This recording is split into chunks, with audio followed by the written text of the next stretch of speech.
So I think we're now recording, and this is our rescheduled, or the previous meeting wasn't canceled, but a second run of the week 2 meeting for live online for our BIO202 class. And this week we were working on endocrine system. So we had a little bit of issues with the WebEx on Wednesday when we normally meet. So we jumped into, I think, Google Meetings, if I remember correctly. And there we had a little less variety of what we could do in terms of the chats and interactivity of that. So that's why I wanted to schedule another appointment for us as well. And we're doing this, like I said, on Friday around 8 o'clock. What time is now? I'm just going to move ahead on the slides. Again, you're at the right place. At the moment, we only have one student with us. I realized that this was quick changes and everyone has lives and so on, but I'll definitely try to make it worth your while. And also, this recording will be made available within our Canvas shell. So what I had on mind, if other questions don't come up, and you're more than welcome to shout out any questions at any stage. But what I had on mind was that we could be looking at the kind of putting our focus on the key points of the endocrine system, putting our focus on the questions and answers. If you have any questions that you felt that were important or didn't get quite addressed. Also, I posted, I believe, an endocrine glands handout, which was totally blank. So that's something that we'll use as a tool. Thank you, Janessa, for joining us as well. I'm really glad. I felt bad for poor Jasmine, that she's like, oh, now I'm stuck with him alone. But I appreciate you joining us. I realized that it was rescheduling and all sorts of stuff. So thank you for coming.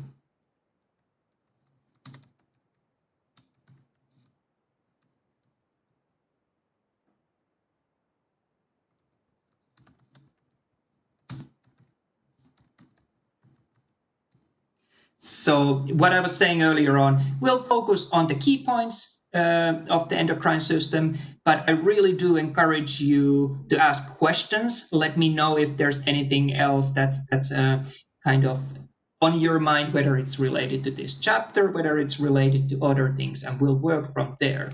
But I did want to start diseases of the endocrine system. We'll spend time on that, absolutely.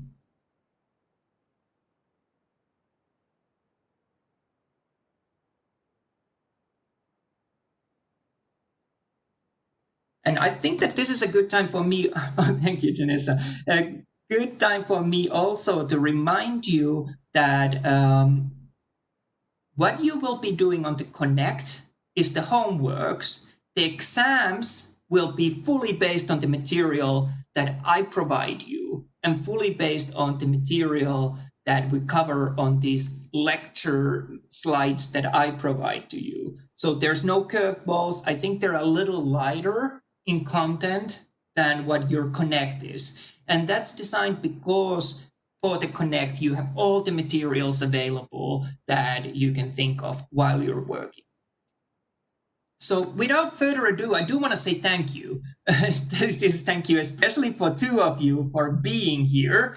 That's the first thing that I want to thank you, that you joined to this meeting. And the other thing that I do want to thank you and thank everyone else as well who are watching the recording, that everyone in the class actually submitted the syllabus quiz and took part on the introductory discussion, the icebreaker that we had. And that's pretty good. I've been doing teaching, even though I look like I'm 12, for a while, over 10 years on this level. And every year, every semester, I have to drop a couple of students because there's not been participation in the first weeks. And this is just to do with financial aid, nothing that I want to drop someone, but just how the colleges expect us to work. So I'm very, very grateful that everyone's here. The other thing that I wanted to share just quickly here at the very start is that I believe that a good teacher should be always also a little bit experiencing the role of a student. So one of the things that I do, I'm always taking classes, I'm always studying. I do some of my interests deal with, for example, bioethics and laws involved with the reproductive sciences. So I take classes with Harvard remotely. I do courses with Georgetown University, also with their philosophy department, and so on and so on. And some of these classes are massive. I think last night I was sitting in a class where we had over 300 students in one WebEx meeting. And I realized from the perspective of a student that feels like a lot. And that feels that you're just one number in there. So one of the things that we started doing as students ourselves, we organized small groups of people who either knew each other or were working in the same field or had some sort of a geographical location that we shared or so on. And I actually realized last night how rewarding it was to speak to someone, to be able to find that it wasn't that I was speaking to an instructor or teaching aid, but it was someone who I could relate, who was doing the exact same homework, who was doing the exact same assignments, learning the same stuff for the first time. So I just wanted to put it out there because I realized only last night how beneficial it was for me. So if you do want to set up, or if you want me to set those up for you, small groups where you can study amongst yourself or discuss amongst yourself, of course, you're welcome to do those yourself, but I'm also happy to set those up. It doesn't have to be that I'm present there. I'm happy to come if you want. But that's an offer that I want to put out there that I was surprised how much I enjoyed of that and how much I got out of that in terms of I feel that students who are in the same situation as you are often even much more helpful than the instructors. Instructors have this assumption that, oh, of course they know this, and this is just a basic knowledge. Everyone knows that. Your colleagues probably know better what you know, what you don't know, and so on. So I just wanted to put that offer out. So the next thing that I just wanted to mention about this, again, reminder of the weekly online meetings. Normally we meet on Wednesdays from 10 to 11. This time around, there was a little bit of changing around because we had the hiccups on Wednesday's meeting. Although we had a meeting, it was mainly me talking by myself, a kind of a monologue. So you're welcome to attend these in person. It's always super rewarding for me. I hope it's more rewarding for you as well. If it's not, you let me know. How can I make it more rewarding to you? And I'll work on that. And we have also recordings of these available. The purpose of these meetings is that there's no new material as such being presented. I don't want to throw curveballs. I just want to highlight what's important of the material that you have been already presented. And I was trying to do some math, counting the number of slides that I provide in those weekly lecture modules where I have videos, where I explain the key concepts. They end up being hundreds of slides. And I realized that no one in the world is gonna be able to know and remember everything of that number of slides. I'm really not an instructor who's big on memorization, because these days you can find everything that you possibly want available. You have all sorts of resources, even when you're working. So I'm more about you being able to find the information and being able to understand the information, and also notice that not all information that you find is reliable. So being critical of that. So my exams aim to be either application oriented, or then that there's enough questions that you can't Google every single one of them from zero. But we'll talk about exams later on. What I wanted to say here was that these weekly meetings, I aim to pick out from those slides what's important, what's the key messages of these chapters. And this time around, I definitely will address a little bit more about the diseases than I had planned, because absolutely that's super important for us to cover. I think you're intended learning outcomes, emphasize those. For me personally, I think they're important and they're fun. But what's most important that we get the basics correct. But absolutely, I'll spend time on the diseases. These weekly meetings are also a chance to clarify, a chance to ask any questions, address anything that you felt that was difficult or that you might want to hear more information about. So that's the plan with these meetings, kind of as a reminder, just so we all know what we're doing here. This week's assignments, everything's due on Sunday. I believe it's 1 minute before midnight. And the reason why it's such a weird time like that is that the system requires us to set it to be 1 minute due before 1 minute before set it to be due 1 minute before midnight so that it still counts as Saturday. So we have 4 components that we have to go through, and I've listed them there on this slide, and I've listed their points value as well. Sorry, I'm shamelessly having a little bit of coffee. You can tell that I'm still having a hard time getting my tongue working.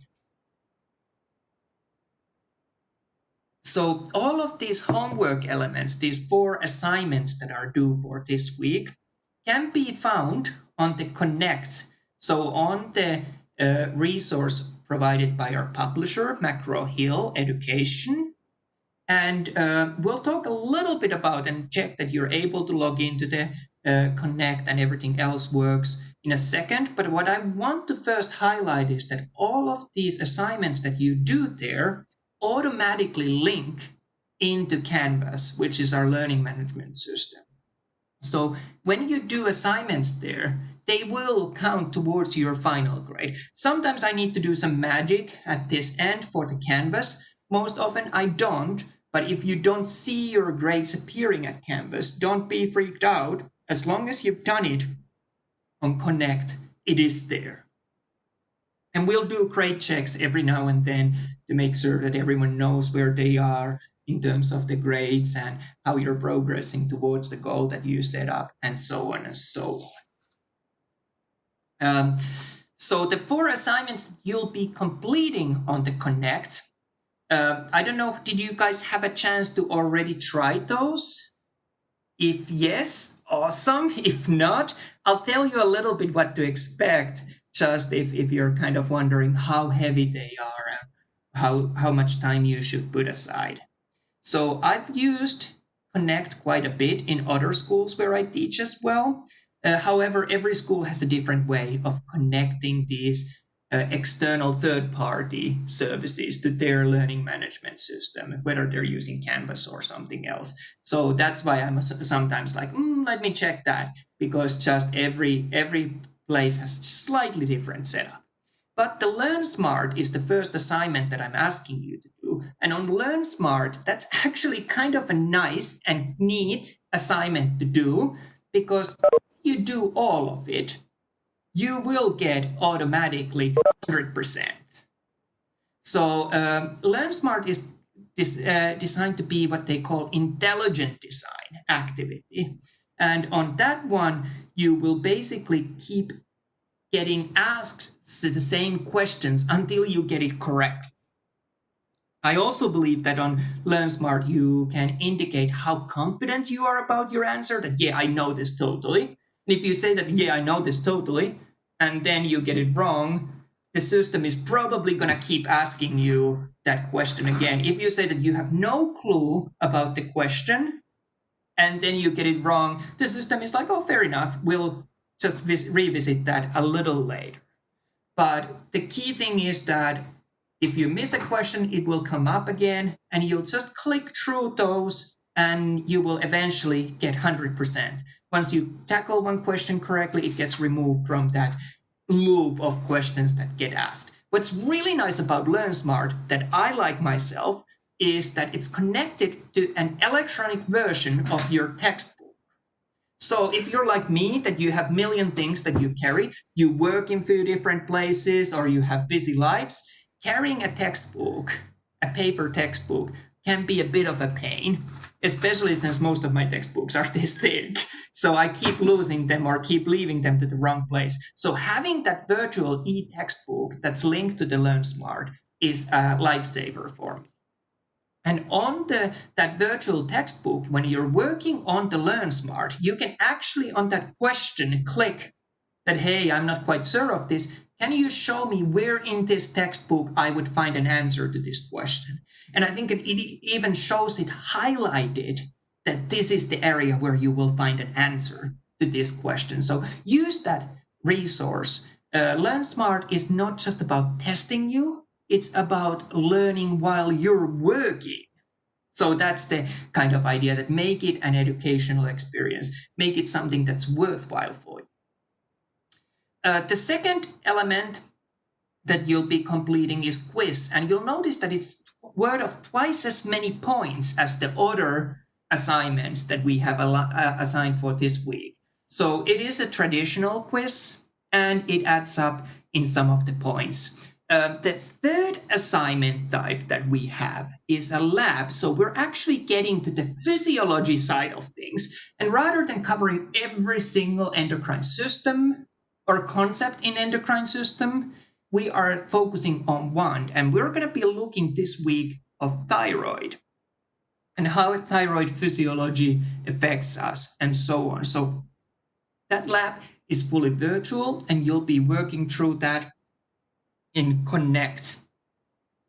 And the last piece of assignments that we have is moving from physiology, how things work, what consequences it has for human body, also clinical aspects. Now we're moving purely on anatomy, which was all about the structure, shape, elements that make up certain systems. And for this practice anatomy, my colleague, Dr. Kim Greer, has kindly prepared videos where she discusses through the key anatomy of each system. And I've set it up on your Canvas course so you can watch her video.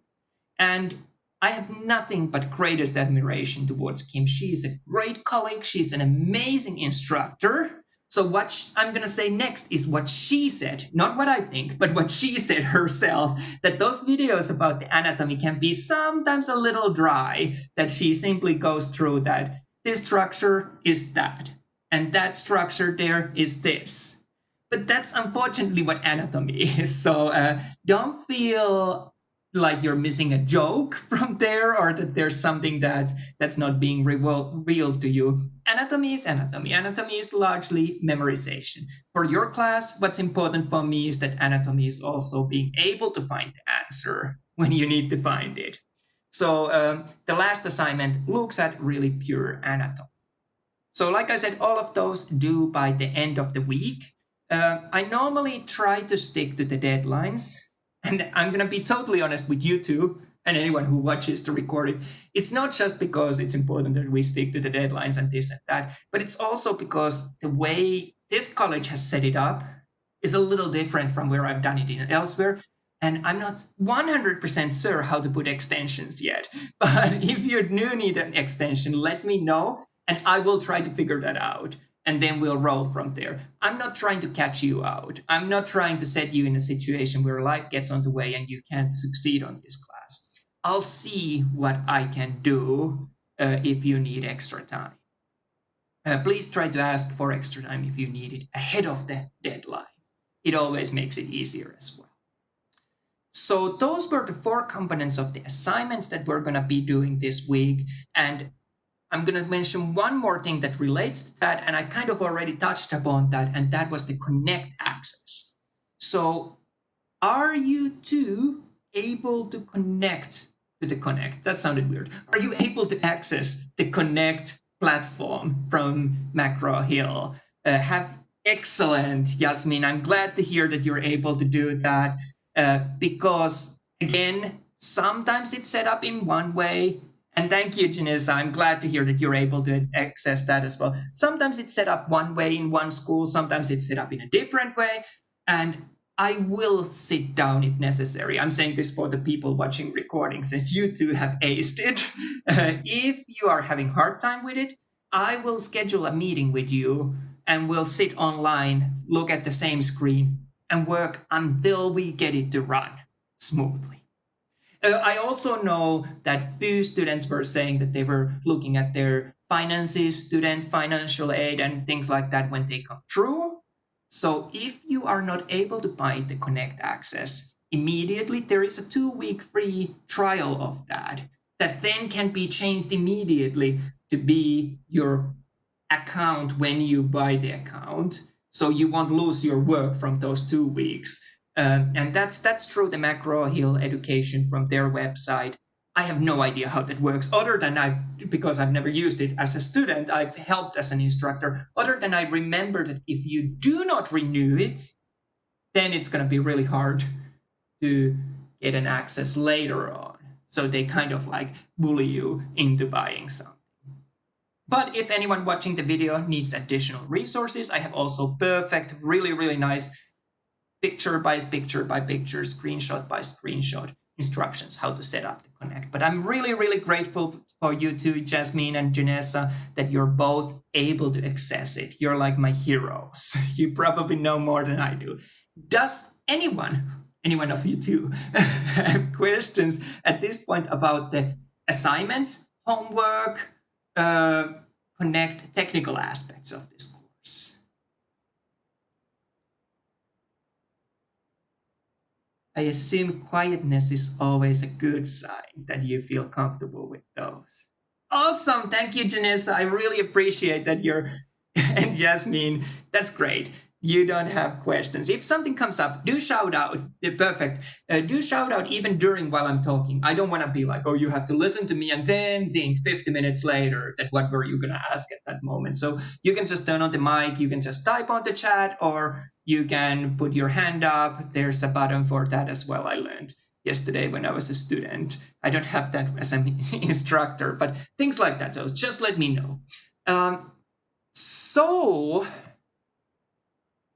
the next slide, now I'm kind of wondering whether I was a really bad teacher by putting that quote there. Ask and it will be given to you. Seek and you will find. Knock and it will be open to you. Does either one of you know where that quote is? You don't have to know. This is not something that would have an effect on anything. I'm always trying to be very neutral, and I'm by no means like super religious, not at all. I was raised religious, but I don't necessarily believe anymore. It's actually from the Bible. And I'm not pushing the Bible on anyone. I put that mainly just because I remember that at our last weekly live online meeting, one of the students asked whether it would be possible to get study guides. So I was like, yeah, I can get you study guides. So I've uploaded, and I will keep uploading for each week's module, a study guide for you that gives you kind of a direction of what I will be looking that you get out of the material. I realized that American students and in America, study guides are much more common than in Europe, where I've done most of my training and most of my time as a teacher as well. So when I first heard that, oh, you'd like to have a study guide, I was a little bit like, oh, what is that? And how do I do it? Of course, I knew what a study guide is, but don't feel that it was me being like, oh, I'm going to be awkward or difficult about it. It was just to make sure that I'm getting, how can I help you the best? And if those feel that they're useful, I will totally keep doing those. If there's any other resources, anything else that I can provide to you, you just let me know and you shall be given that. The reason why I'm sometimes hesitant is that I feel that I've been doing teaching for so long that I have so much material. And sometimes when I'm doing these Canvas shells, I feel like I'm vomiting too much material out there and students are overwhelmed. And do I need to know everything perfectly about everything that you upload there? That's not the case. They're more of to give you different ways of getting the same information. But that's why I'm trying to rein myself in so you don't have 100 resources in one module. So just to say that if the study guide helps you, it's there and I'm here to help you. So you tell me what you want and I will make it available. So what I was going to do with you guys, I was going to talk through the key points of the chapter on endocrine system. And I know that Jasmine asked a little bit about the diseases of the endocrine system, so we'll have a look of those. And then I also had this handout that I uploaded about the endocrine glands on your Canvas shell. And on that version, there's no answers. It's a blank one. I don't know if you found it useful or helpful. I think that for me and most of my students in the past have found that it's a good way to learn when you have some material that you're then filling in yourself. So I don't want you to panic and copy all the answers from here now on the screen. We will go through those together as we discuss through the endocrine system together. So I was going to do that first and then go back and have a look if there's other key points that you feel that we're missing or I feel that we're missing. The diseases is one that we'll definitely talk about. So if it's okay, what I'm going to try to do now, and this is always when I do things a little bit, let's see what happens. I'm trying to change what I'm sharing for you. And let's see. I want to share.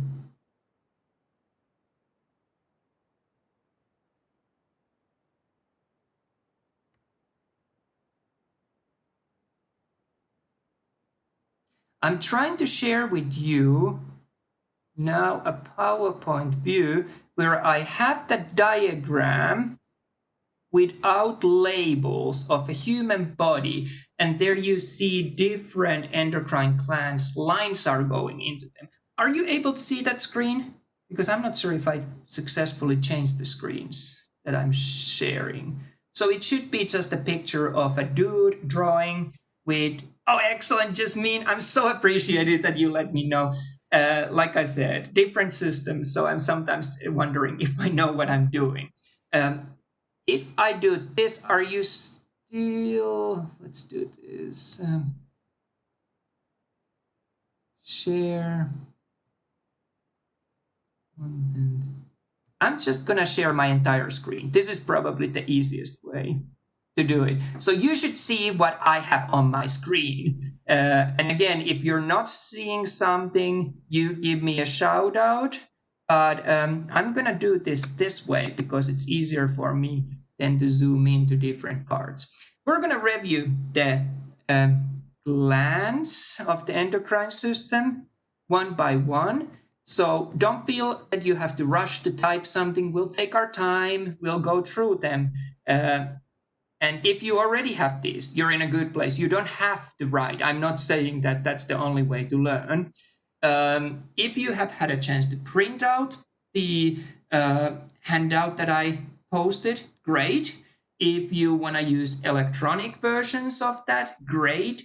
Some students have their preferred, they open it in, for example, picture as a picture file and then write on that on a computer. Some open it on PowerPoint like I've done and then write text on that. Whatever works for you. That's all that I care. What you feel that is your learning style. Me personally, I prefer to write by hand. So I'm all about having students to have that moment when they write something. I find that most students remember that better once they've written. So the first structure that we're looking is actually the structure almost in the middle of the brain. Not quite.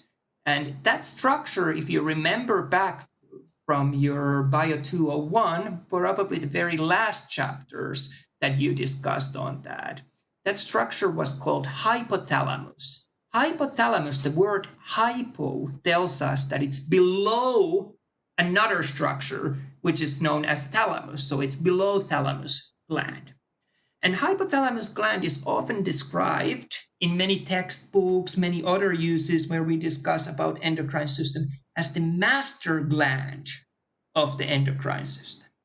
And the fact that it is a master gland refers to the role that hypothalamus has in controlling all other glands that we will be looking at. And pretty much all other glands are controlled by hypothalamus, with few exceptions. But hypothalamus itself doesn't elicit direct response hardly anywhere.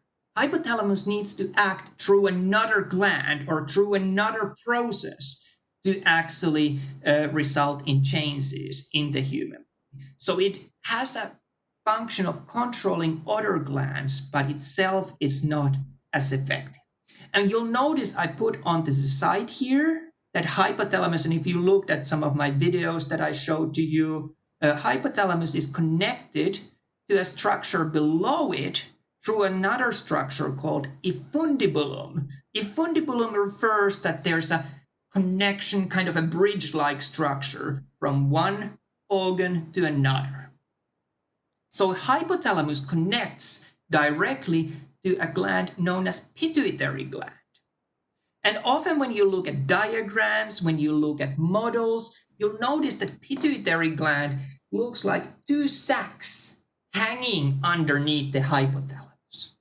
And one of those sacs, if you wish, probably better word would be to describe them as lobes. One of those lobes is further back towards the back of the head, so it's more posterior, and one is further to the front, so it's more anterior. So when we're talking about pituitary gland, the separation into posterior and into anterior lobes of that gland is going to be really, really important. And again, you notice the pituitary was underneath the hypothalamus, connected by infundibulum. So let's start by looking at the posterior pituitary gland first. Posterior pituitary gland secretes two hormones that I really want you to know. The first one of those is oxytocin. Oxytocin has two important functions. What it does, oxytocin affects or is present and controls the process of delivering the baby. So while giving birth, we'll see changes in oxytocin concentrations, and as we are preparing to deliver the child, we're seeing changes in oxytocin. The other important purpose where we see again oxytocin playing a key role is the regulation of milk production post-pregnancy and preparing for that. So lactation of a mother is controlled by a hormone called oxytocin as well. So those are the two important functions of that. Another important hormone that relates to the posterior pituitary gland is a hormone known as ADH as an abbreviation. ADH stands for antidiuretic hormone. So it does exactly what it says on the name. It is anti, so it's against of making something, and diuretic means that something that makes you pee, so it's against of making you pee. So ADH, antidiuretic hormone, results in our urination decreasing. So it makes us pee less. And the process how ADH works, we'll talk all about that later on in our future chapter when we look at the urinary system. ADH affects one structure within the urinary system. The structure is known as nephron, and it affects especially the distal tubule or distal convoluted tubule of the nephron. You don't need to know that yet. We'll have a look of that later. But all you need to know that ADH brings down the urination. And on that point, I want to highlight that that's why a lot of students find that endocrine system is the hardest chapter of this course, because we're referring to things that we will have a look in greater detail later on, and you can't have knowledge of those processes just yet because we haven't covered them. But then I'm giving hormones to you that will affect those. So it's almost like you don't have the full story, you just know a little bit of it. So trust me, even though you might find that endocrine system is the hardest chapter, it will come together towards the end of this course. I promise. And if it doesn't, I'll buy you some sort of a prize. I don't know what that prize would be. but two hormones from the posterior pituitary, oxytocin and ADH. ADH brings down urination, brings down the amount of fluids that we lose, especially. The important function there is that we want to retain as much fluids in the body as possible, and ADH helps us to do that at the times when we have too little fluids. And that could be, for example, due to fluid loss, due to blood loss, things like that. Well, let's have a look of the anterior lobe of the pituitary gland. In the anterior lobe of the pituitary gland, I've got 6 hormones that I want you to know. I had to count there. Can you tell that I don't teach math? So, anterior pituitary gland, the first hormone secreted from there is a hormone known as growth hormone, GH. So growth hormone does exactly what it says on the tin again. It regulates your growth. There's spikes in the amount of growth hormone. Growth hormone is in greater quantities present early on in our life. And then again, during the puberty, when we go through the growth spurt. So there are cases, since you asked about the diseases of the endocrine system, when someone, for example, goes into the puberty in terms of their age, but we're not seeing any changes in their body. And if we're not seeing a student or a child progressing physically in their changes that are relevant to the puberty, we can start wondering whether there is an issue with growth hormones. And one way how we are able to monitor all these hormones and their quantities is by simply drawing blood. So blood drawing, looking at the bloods, doing the blood works, is so useful method for us because we see almost immediately, the labs don't take long time to come back, the amount of hormones in one's body at that very moment. So we could be drawing blood and noticing that growth hormones are not present there. Or that growth hormones might be present there, but your body is not responding to those. So how would you treat that sort of a disease? Well, we can give artificial growth hormones, but again, because I used to practice medicine, I as a clinical practitioner, I'm probably a little too scaredy to mess with hormones, because once you change one thing, you can accidentally change various other things. But there are times when we do need to give synthetic artificial hormones. And that would be one time when we're not seeing the puberty progressing. Because for the rest of the life, for the development of that individual, it is quite important to go through the puberty and the changes that come during that period of time, the secondary sexual characteristics, how it affects also social and emotional and mental health being, and things like that. So that would be one way to deal with that. What if you have too much growth hormones? Can we think of an example where, as an example of a disease, or not necessarily disease, but self-caused issue, where someone would have excessive amounts of growth hormones that they are giving to themselves? When would that happen?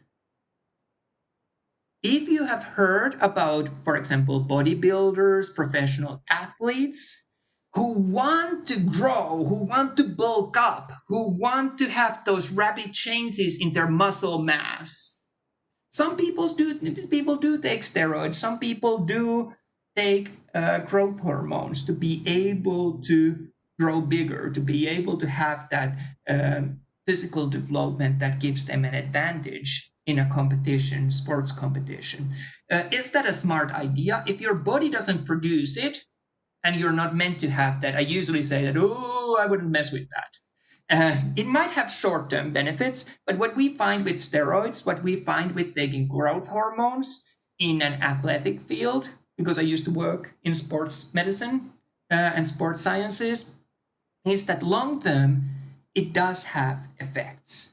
And if you look back of the medical histories and post-mortem reports of a lot of athletes who've taken steroids, growth hormones, one of the organs that keeps growing as well, in addition to the muscles, is the heart. And many of these go through heart failure at early stages in their life, late 30s, early 40s. So probably not the thing to do.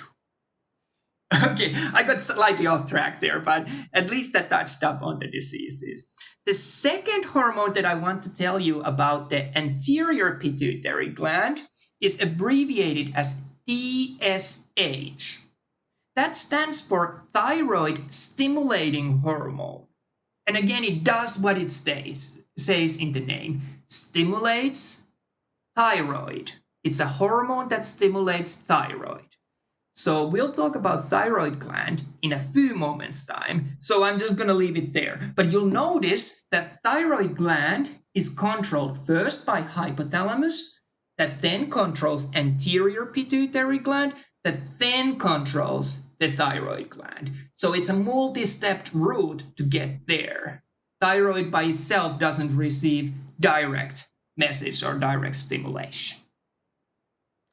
The third hormone that I want to mention from the anterior lobe of the pituitary gland is adrenal hormone. Again, it does what you would think that it does. It regulates the adrenal gland. And again, we will look at adrenal gland in a few moments' time. So again, adrenal gland doesn't receive direct stimulus, instead through hypothalamus to the anterior pituitary, and from there we get the commands to the adrenal gland. The next two, so our fourth and fifth hormones that are secreted from the anterior pituitary, are our follicle stimulating hormone, FSH, and our luteinizing hormone, LH. I grouped these two together because they go almost as a bundle in terms of where they act. So follicle stimulating hormone and luteinizing hormone are really important in females on the regulation of the menstrual cycle. So both follicle stimulating hormone and luteinizing hormone play a role in how the egg cell starts to develop during the menstrual cycle, how it matures, how it is shed, and then how it travels, if it gets fertilized or if it doesn't. And we'll see changes in the amounts of these hormones depending on if the fertilization occurs. And again, we'll talk all about the production of the egg cell and how does it get fertilized and what happens once it gets fertilized at the very end of this chapter. So I'm again telling you only half of the story. I'm saying that though there's these two important hormones, but you will really understand how they act once we get to that part of our course. But so follicle stimulating hormone and luteinizing hormone, they control the menstrual cycle, and they also control whether that will result in a successful pregnancy or whether that will result in the menstrual bleeding. So then if there's no pregnancy, if there's no fertilization, that eggshell amongst the lining of the uterus will be shed and we'll get the menstrual bleeding. If there is a successful pregnancy that starts, then we will salvage that egg cell and we will salvage the uterine lining that has thickened. And those hormones play a key role in that. The last hormone for the anterior lobe of the pituitary gland is our prolactin. Prolactin does again what the name would suggests.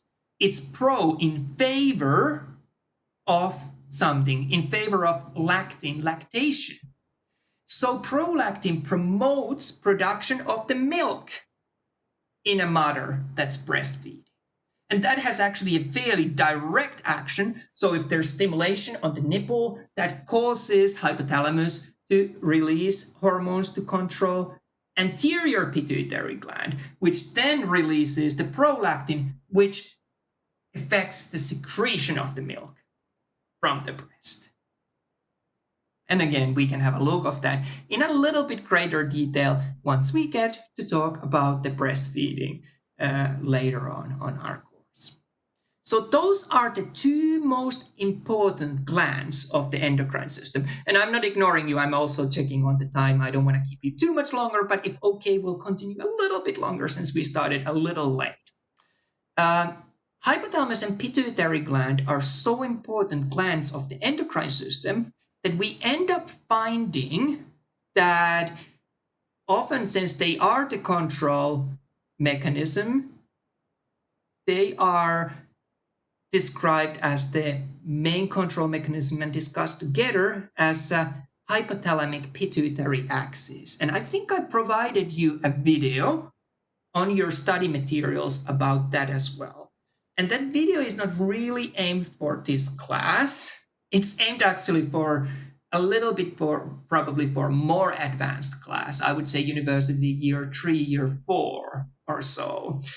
So it goes a little bit beyond what you need to know, but I thought that it was a rather nice video.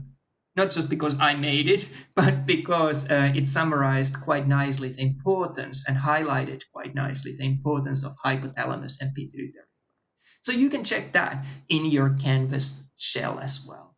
At this point, do we have any questions about the hypothalamus and pituitary gland? I realize again that we might have kept it fairly general.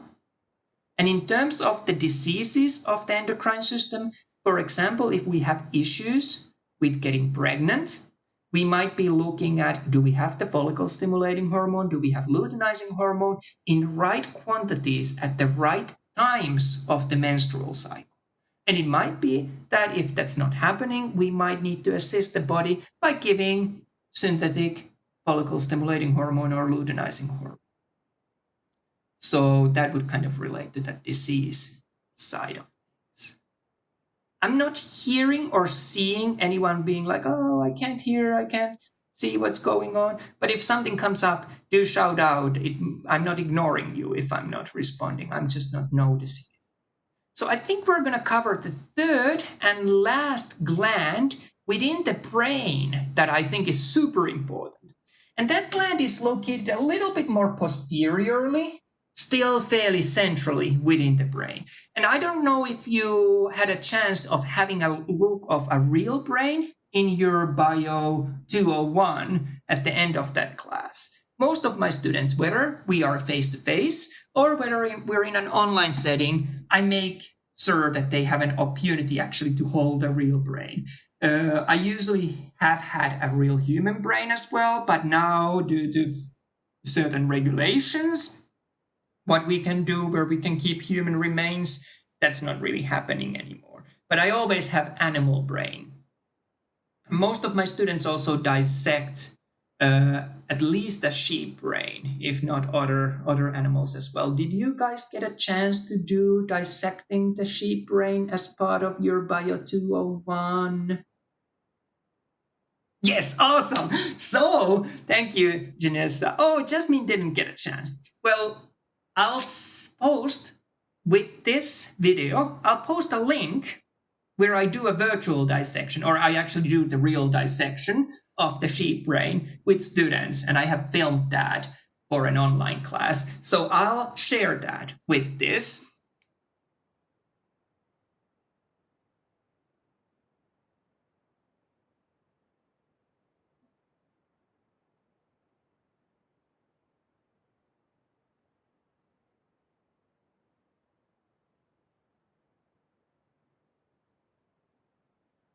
Sorry, I have to write down because I'm only a man, so I can't do multitasking. Like if I don't write it down, it's gone. But basically, when you dissected the sheep brain, Janessa, I think you had a chance to separate the two hemispheres, so the two sides of the brain. And if you separated those and pulled down the cerebellum, so that little brain at the very back of the brain, you'll end up finding this small pea-looking structure hidden in there. And that's our pineal gland. That is similar in sheep as it is also in humans. So it's the tiniest gland, looks like a pea buried inside there, but you can really access it just by pulling the lobes of the brain apart. And it's not very gruesome, it doesn't tear the brain or anything.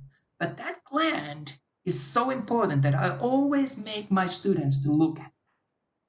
Because that small gland produces a hormone called melatonin.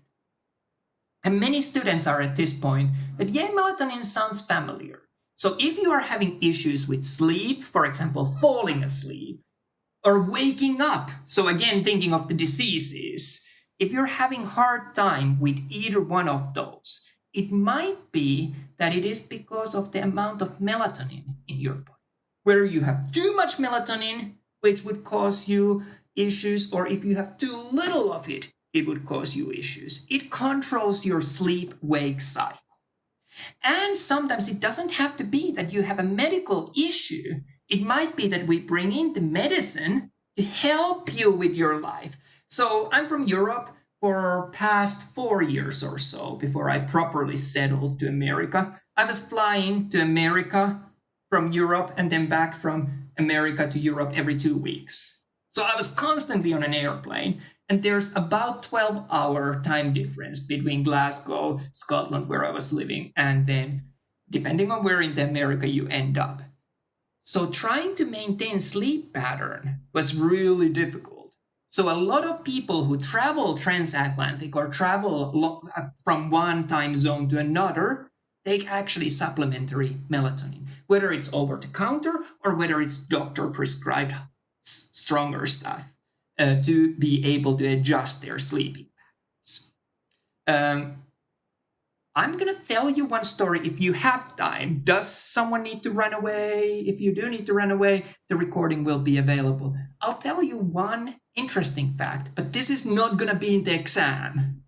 But just because I love telling about pineal gland, I used to work for a sleep research clinic while I was a student at the university.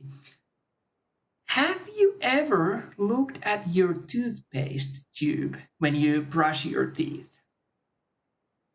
If you haven't, next time you're doing that, have a look of it. And in there will be a warning about Poison Control Center, how toothpaste is actually a poison. And if you take too much of it, you need to phone to the poison control clinic because you can die. That is true. Our toothpastes here in the Western world contain a lot of... hold on, I'm just hoping that there's not too much noise. Can you still hear me?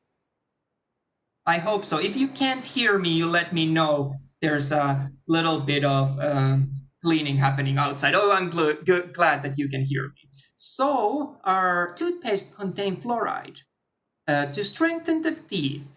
We are doing that to make sure that people have nice teeth. Like I said, I used to teach in a dental school where they teach dentists in Scotland. But it turns out that high amounts of fluoride over time cause calcification of the pineal gland. So your pineal gland starts to ossify, turn more into a bone. And that's why when you look at baby toothpastes, they actually don't have high concentrations of fluoride because we want to make sure that we don't calcify that pineal gland. And this is not a scientific knowledge. This is just a theory of mine at this moment. But I often wonder if we are finding more sleep disturbances or sleep issues amongst the older population because their pineal gland has started to calcify because of all the fluoride in the toothpaste. So I don't have a certain answer to whether that's the case or not. I'm just throwing it out there. That would be an interesting study, wouldn't it? But what I do, I sometimes use the baby's toothpaste so I don't get too much fluoride. Plus also because it tastes better. So that's not in your exam, just an interesting fact that I feel that is something that doesn't always get addressed. I think that they were blowing some leaves or something outside. That's why I was like, oh, can you hear me anymore? I get so easily distracted. You know, as guys, I see a shiny object and my mind has already moved to another thing. So that's our pineal gland. Next one that I want to talk with you guys about is our thyroid gland. So we're now moving away from the brain and let's have a look of the thyroid. Thyroid is located here on the anterior aspect of the neck, a little below the Adam's apple, laryngeal prominence. And thyroid gland, if you look at it, it looks a little bit like a butterfly. It has two lobes and then a part that connects those two lobes. Well, that part that connects those two lobes is also known as isthmus. And we talk about isthmus in few different contexts. But what we know about thyroid plays a major role in metabolism. And does anyone remember what metabolism was? That was kind of a rhetorical question, I will tell you if you don't remember. Metabolism referred to all chemical processes, chemical events that happen in the body. When we talk about metabolism in layman's terms, often we think about how much energy you use and whether you are losing weight because you're using so much energy or whether you're gaining weight because you're not using enough energy in relation to how much you're getting energy from your diet. So thyroid regulates all that. And people, when you study thyroid, you'll notice that there's T3 that gets changed into T4 hormones. That sort of level of detail I don't expect. I just expect you to know that thyroid and metabolism are connected. Some people have overly active thyroid as a disease, since you were asking of those, which would cause that these people would have struggle with keeping the weight. So they are losing so much energy because their thyroid is so active, which brings up their metabolism that they can eat anything and everything and still they're not gaining weight. They might be even losing weight. And that can become an issue. The opposite can be also true as a disease, that someone has underactive thyroid. So their metabolism is very, very slow. Their body is not using as much energy as an average person's body would be. And if these people keep eating as an average person, they are gaining weight. So these are usually clinical cases where the patient is gaining weight and we cannot explain why. They don't eat more than they should. Their lifestyle isn't too different. They might seem tired. They might seem lethargic. They might have other symptoms, but that's because their thyroid is not active. So let's think about the diseases. How do you treat those? And let's start with the later case where I described an underactive thyroid. Well, the solution to that is actually quite easy based on what we've already learned. You can give synthetic thyroid. And in what form you give or where the issue is, that can be analyzed in greater detail. But we give something artificial to get your thyroid working or get at least the hormones that thyroid should be producing and take care of you in that sense. But what about if you have an overactive thyroid? You are producing too much thyroid hormones. Your metabolism is running like crazy. There's two ways to tackle this in terms of the diseases.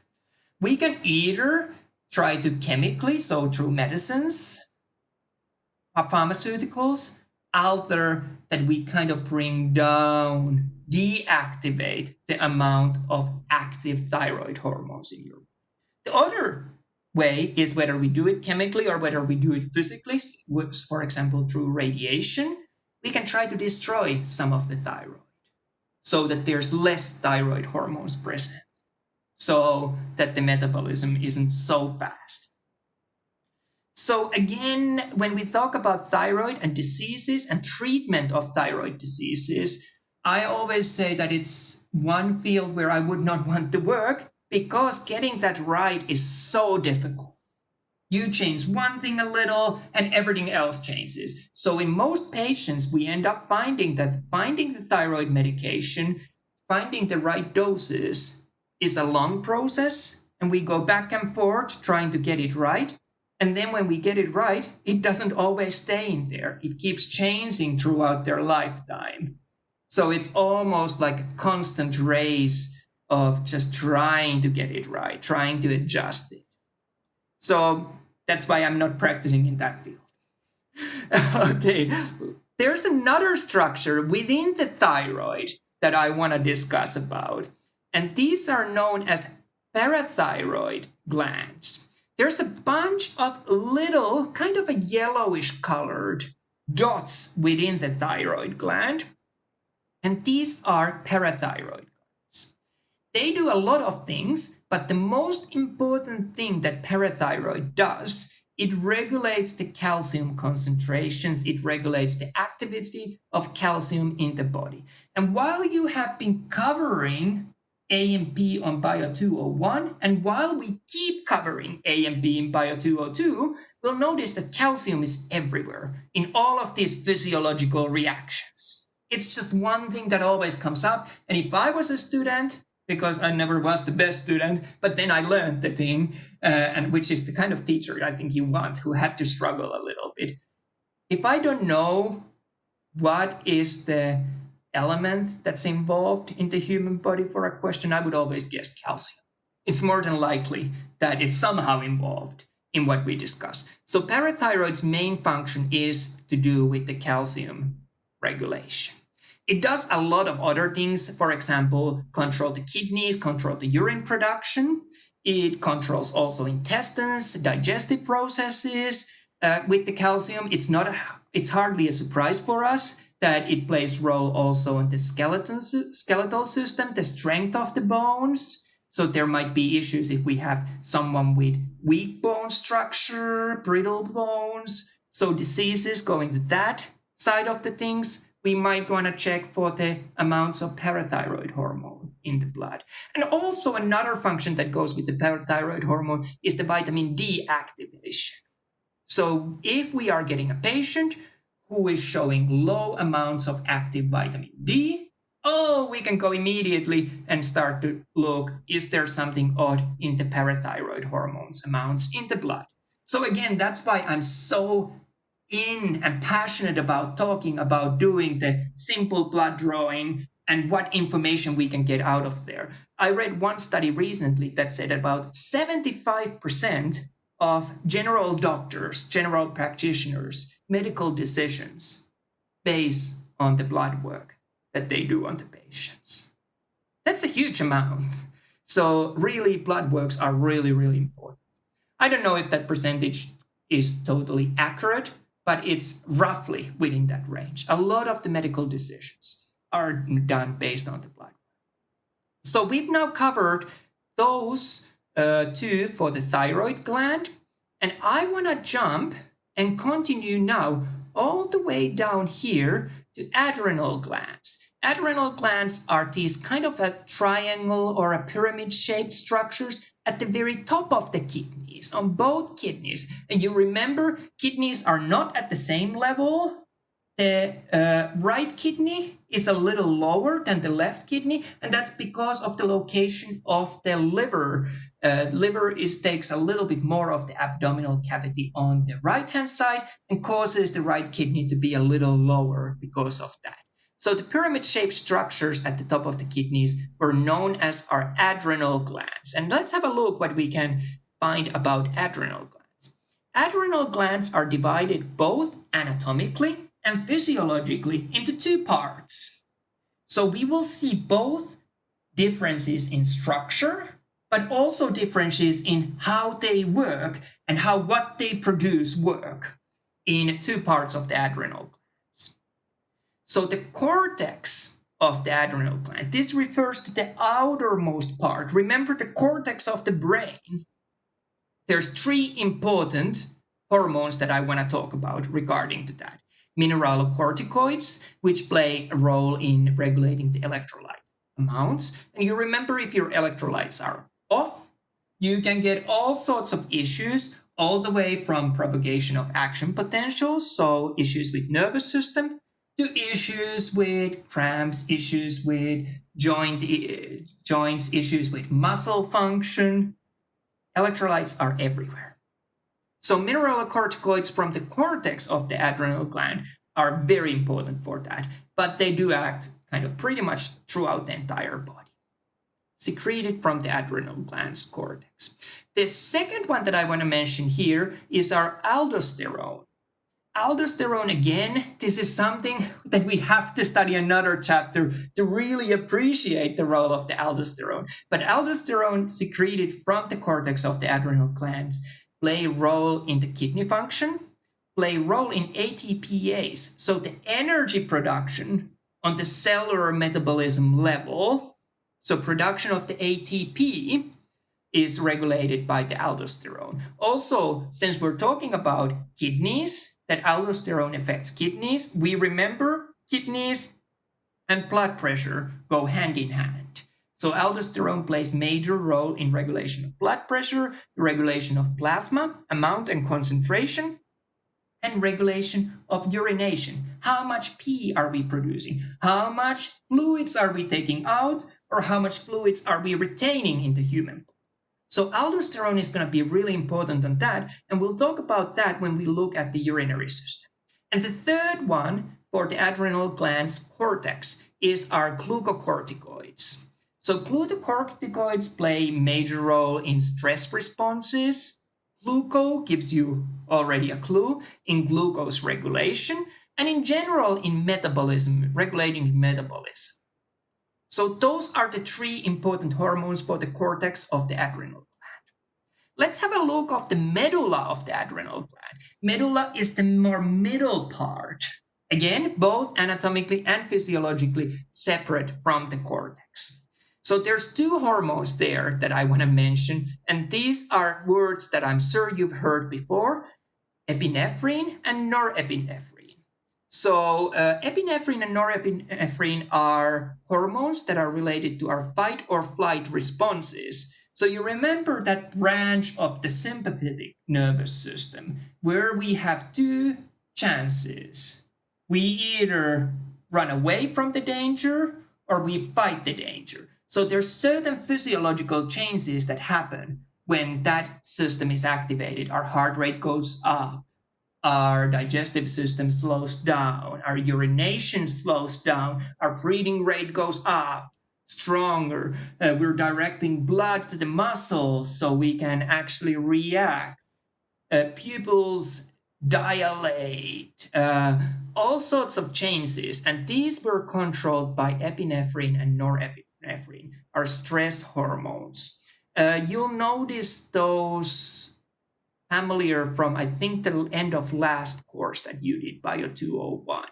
They should have been mentioned there. If they weren't, well, now you've heard about those. And we could go back and have a look of the these hormones' role in the nervous system, if that's something that you feel that weren't covered in great detail. Well, that was quite a bit for the adrenal gland. But really, if you look at the number of hormones, only 3 for the cortex, only 2 for the medulla. I want to jump and talk a little bit about the kidneys, since we are looking at this region. And kidneys, whenever I ask from the students what's the main function of the kidneys, I get the overwhelming impression that students say, oh, it's the making pee, urination. That's not really the main function of the kidneys. The urination and production of the urine is a side effect of the main function of the kidneys. Kidneys play a major role in regulation of the blood pressure, regulation of the amount of fluid in your body. For example, in your blood. So kidneys filter the blood, and if there's too much fluid, too high blood pressure, we might want to remove some of that. And that's when we produce urine. If there's too little fluid, your blood pressure is low, kidneys can start to work to fix that problem, at least partially, by slowing down the production of the urine, keeping as much of those fluids into the system as we can. Remember also, it's not just producing the liquid pee, it's removing stuff that shouldn't be in the blood that kidneys play a role in, so they filter the blood constantly as well. That's all I'm going to say about the kidneys. On this level, again, we have later on a full week's worth of module that looks at the urinary system, especially kidneys, in much greater detail. The next endocrine gland that I want to highlight here is our pancreas. And you'll often hear me boasting about pancreas, how cool gland it is. And that's because it's both endocrine and exocrine gland. So it's a bit of an oddity in the world in that sense, that it does both things. And as an exocrine function of the pancreas, it produces pancreatic juice. And pancreatic juice is a secretion secreted to the digestive system, digestive tract, the first part of the small intestines, our duodenum. And it's actually the most complete digestive juice that human body produces. And that's where most of the digestive processes get activated. So a lot of food goes to the stomach, hangs out at the stomach, but very little of it is taken into the body at that stage. Well, once it's been at the stomach, the pH of that liquid mix with the food is not sufficient for most of the enzymes to work. So we need to go, it's too acid, we need to go out of the stomach to the first part of the small intestines, our duodenum, where the pancreatic juice neutralizes the pH of that mixture. And now all these enzymes can start working, and now we're extracting all that energy and nutrients from the food that has been consumed. So that's the important function of the pancreas in terms of its exocrine function. But we're not interested about exocrine function of the pancreas in a great detail on this chapter. We'll talk all about that when we look at the digestive system. We're interested in the endocrine function of the pancreas. An endocrine function of the pancreas related, of course, to the regulation of blood sugar. So we're producing glucagon and we're producing insulin.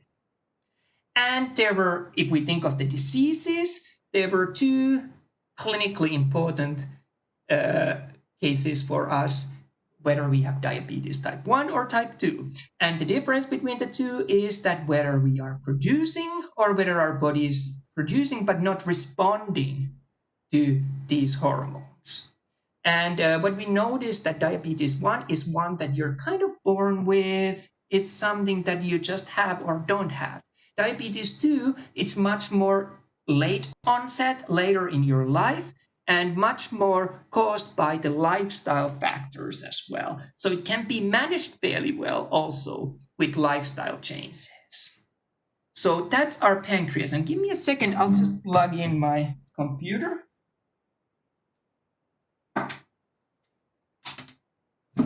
I know we're running a little bit of overtime, so I'm sorry about that. If you need to go, you go. But I do really appreciate you staying with me. I should have planned a little bit better the timings. That's my bad. The two glands that I want to talk next of the endocrine system are our gonads, so our ovaries and our testes. So let's have a look through those. So ovaries produce two important hormones that we need to know, estrogen and progesterone. And we'll talk about those hormones again much more later on this course. Whereas for the males, we had testes, and the main hormone I want you to know there is the testosterone. All these play a role, especially in the changes during the puberty for the secondary sexual characteristics. And we'll, like I said, address that in a greater detail a little later. There's two more that I want to mention to you. Let's go back here and we'll see a structure called thymus. Thymus is one that's not often discussed in a great detail in most classes or by most textbooks. And I can see why. And at the same time, I think that it's a real shame. The reason why you don't see thymus that often being discussed is that when we look at these classes that we do, we often talk about a healthy young adult. How often do you really see a healthy young adult in a clinical practice? Never, or rarely. But it's important that we have some sort of foundation of what's normal, what's a healthy individual, so we can start looking at other variations of that. But the reason why we don't see thymus that often is that, remember, I used to do postmortems for a living. I used to teach anatomy in a catheter dissection lab.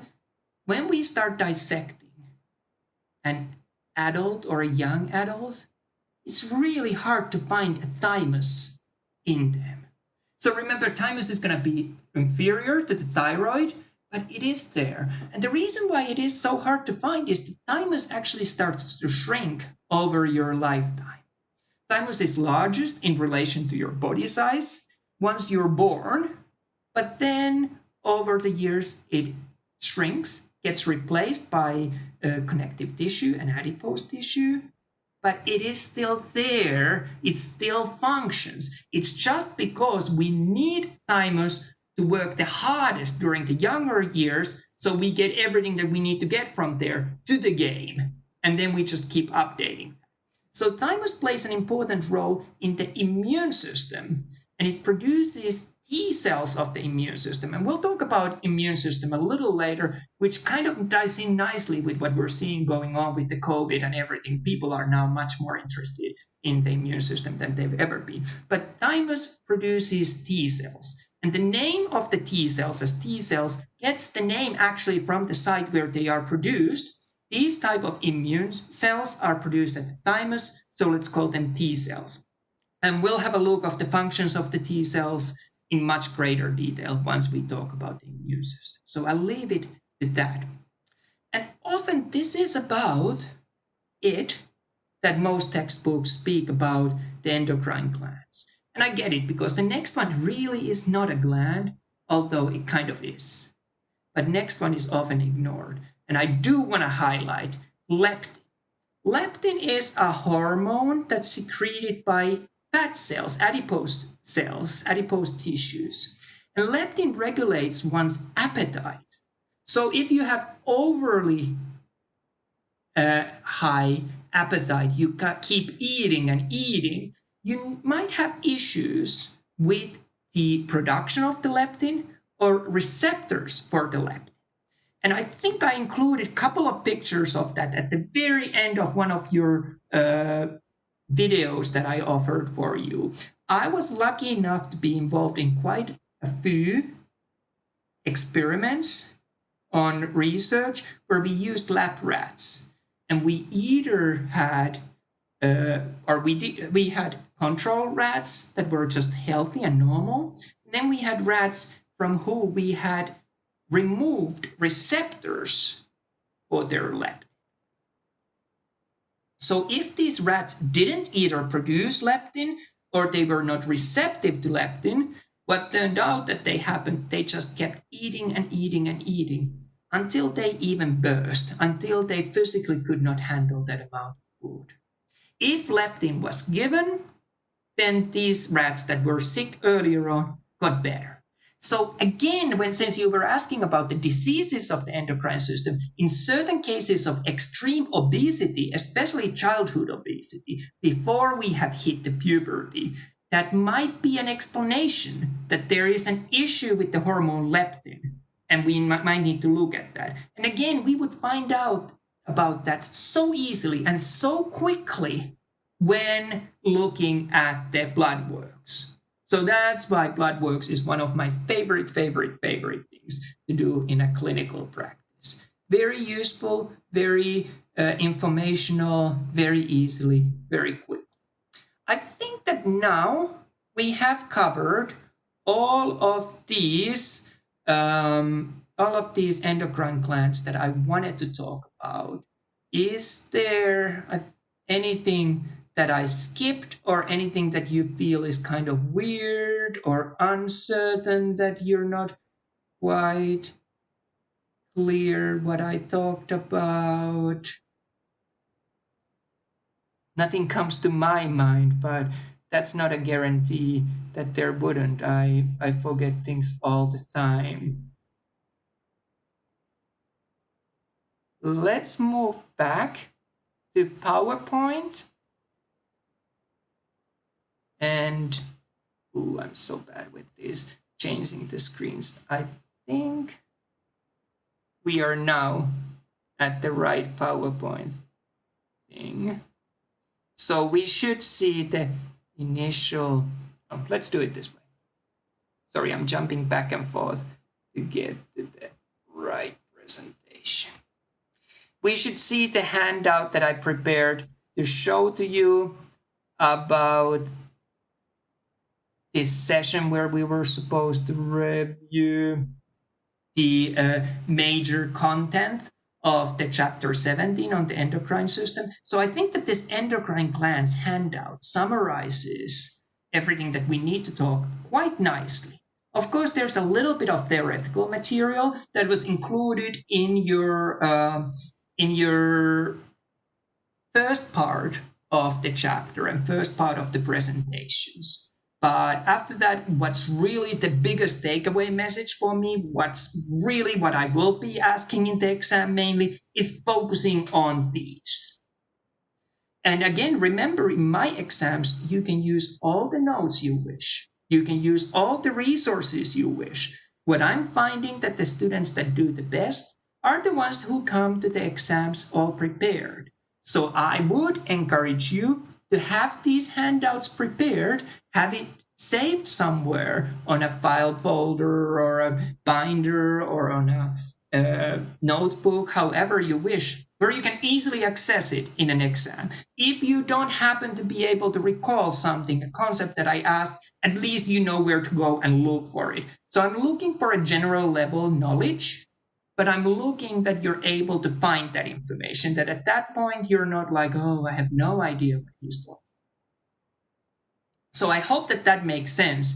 And through this endocrine glands handout, I think we have actually been able to review the key points of the chapter 17. However, at this point, once I get the chat open, I am asking from you, do you have anything? I know that we didn't go into huge amounts of these diseases, but I am happy to expand on those if you feel that that'd be useful. Is there anything that you feel that you're kind of at loss of what I'm looking from you in terms of your level of knowledge of the chapter on endocrine system?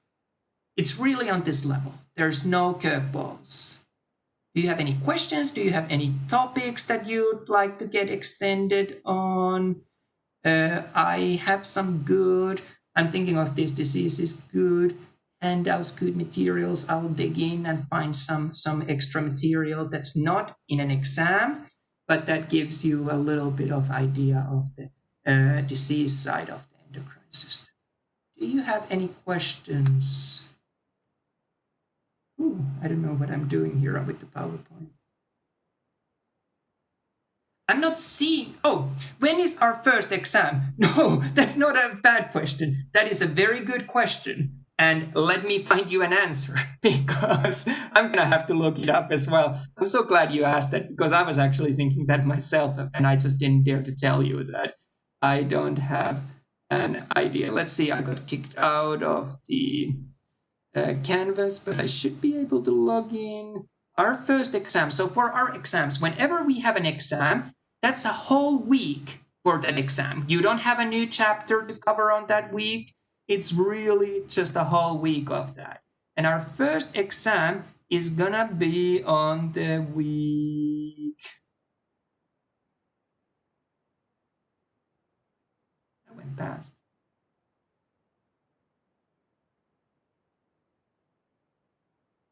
Week 4. So not next week, but the week after that. So our first exam covers only the endocrine system, what we've been looking today, and the blood, which is what we'll be looking next week. So really, there's not a huge amount of material that I'm throwing into the exams. And the logic behind that is that I think it's useful to have more exams with smaller content to study, because then even if you don't excel in one of the exams, it's not that big of a deal. It's not like all your eggs are in one basket. Everything's riding on that one exam. Where I studied, again in Scotland, we took one exam for an entire year of anatomy. And either you passed or failed that, and you either passed the entire year or failed. One exam, complete year of time in university. I found it very stressful. I found it very unfair. What if you were sick on that day? That was just tough luck. So I want to have more exams. I'm understanding if you have special circumstances, you contact me and we'll work with you. there's ways to figure it out. But week 4, there's no new material. There's simply the exam, and then there's lab practical to do. And I'm really, really glad. Thank you, Jasmine, for asking that. That was a good question. So we'll cover next week the blood chapter, and then we'll do the exam. What I like to do before the exams as well is to have one session like this, which I call the review session for that exam. And I think we'll have to think about if I do it a little earlier than on the Wednesday, because Wednesday is kind of already far into the week. Maybe I'll do it earlier and I'll do it again on Wednesday, which allows you to sit down with me and we will go in those sessions through every single question that's going to be in your exam.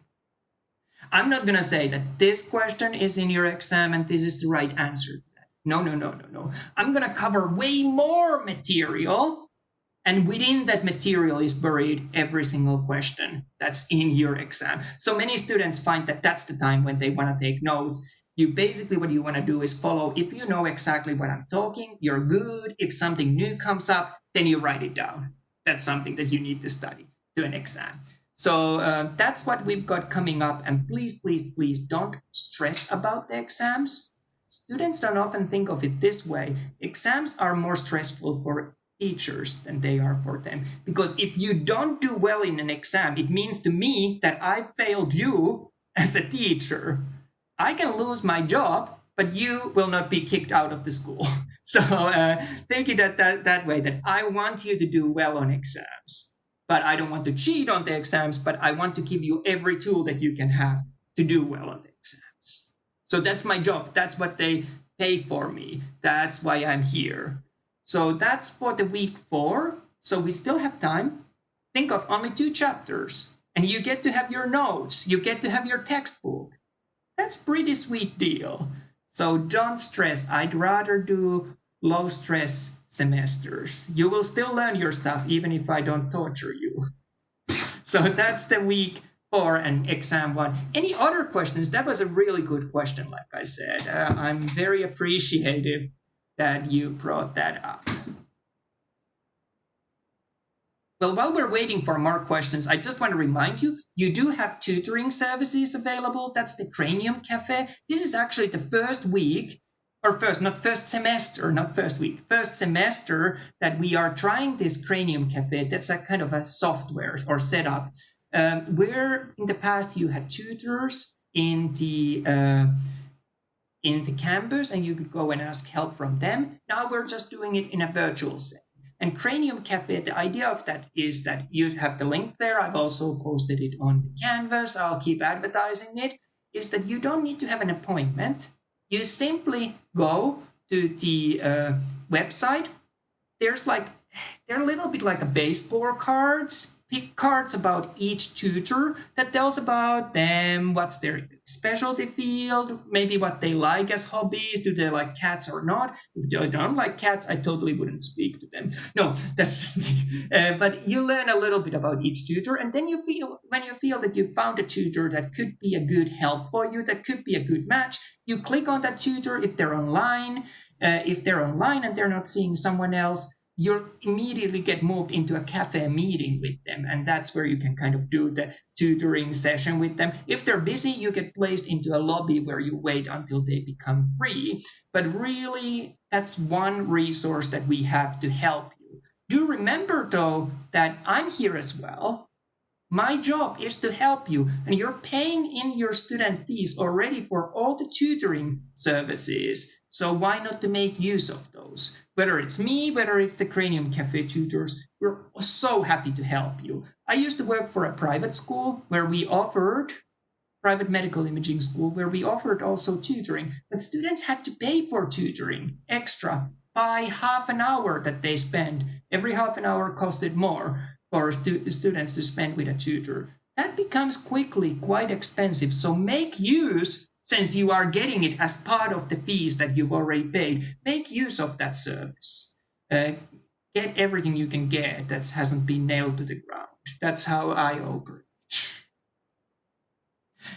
Again, kind of going to the question and answer. Do we have any other questions? I'm so glad you asked about that exam. I probably need to do an announcement of that as well. Okay, thank you, Janessa. Thank you, Jasmine. If I look back, I think we've covered most that we set out to do. I've said thank yous and I've talked about the live online meetings. I've talked about the assignments, connects. I've talked about the key points, endocrine handout. I've talked about the study guide, a little bit about tutoring. We've done Q&A. I really, really, really appreciate you both for having been here. And I really appreciate anyone who's watching the recording. You know that when I am doing the final grades, it's not just black and white that I look at your grades and that's what you get.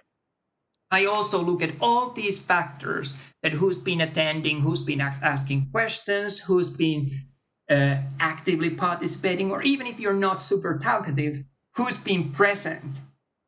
All of those things matter. So you two are doing really well on this class at the moment. Let's put it that way. If you don't have any other questions, that's all I had planned for today. I know we ran over. I apologize for that, and I'll try to make sure that next time I'm more condensed. I think the initial chit chat took a little longer. We'll jump to the reviewing material quicker next time. I'm wondering, Jasmine, did I address enough of the diseases? If you feel that not quite, I'm quite happy to provide more resources. Remember, our exam material is the level that I've just talked to you. The homework on the Connect might be a little harder, but that's because you have the textbook there. You have the direct link to the textbook. Okay, well, I'm so appreciative of Jasmine. I really think you both are on a great path, and I think that you're gonna go on to do exactly the things that you were looking to do. You are on a great path. So pathologist assistant. I'm actually talking I'm just looking what your interests are. I'm actually talking with Grand Canyon University, some of their staff at the moment, and this COVID has messed up things. Have you guys had a chance to go and see a cadaver lab? And would that be something that you'd be interested to see where they dissect humans? If that's something that you're interested, I think I can organize that. We could do a little bit of a field trip and I can make it word of something that then you can skip like a week's worth of homework or something. Let me think of that if that's something that you're interested. If you've already done it and you don't think that there's anything new, I'm not forcing anyone to do that. And I would never add something that you have to do something. It's just an offer that I throw out there. A lot of my friends also work on the whole body donation field. So they are that's one of the first jobs that I had as well, collecting organs from organ donors. We might be able to get into something like that. We might be able to get into something where they do get those donated whole bodies and what happens to those bodies, what happens to their organs. So I'm more than happy to organize those sort of opportunities if that's something that you're interested. So give me a shout out later or a shout out here or send me a message if that's something that interests you. If there's something else you're interested in that I might not have talked about or given you a chance to learn more about, let me know. That's my job. I'm lucky that I have, because I used to practice medicine, quite a wide network. Even here in America, even here in Arizona, we can do stuff. I want you to have experiences. Well, I appreciate both of you, and I think that that's about it in terms of what I had planned. If something else comes to your mind, I'm going to be here for a couple of more minutes. Give me a shout out. Like I said, I can also do it outside the recording. If there's anything else you can think of in terms of questions, if anything else about the course, anything else about life. No, don't ask about life. I barely have mine together. No, I'm just kidding. I really appreciate both of you, and I hope you have a very good weekend. Don't stress about this course. I want you to enjoy and learn rather than be stressed and worried. Thank you again, and I hope you have a very good weekend. Okay, have a nice day. Take care, and thank you. I really appreciate both of you coming and joining me. Okay, thank you. Bye.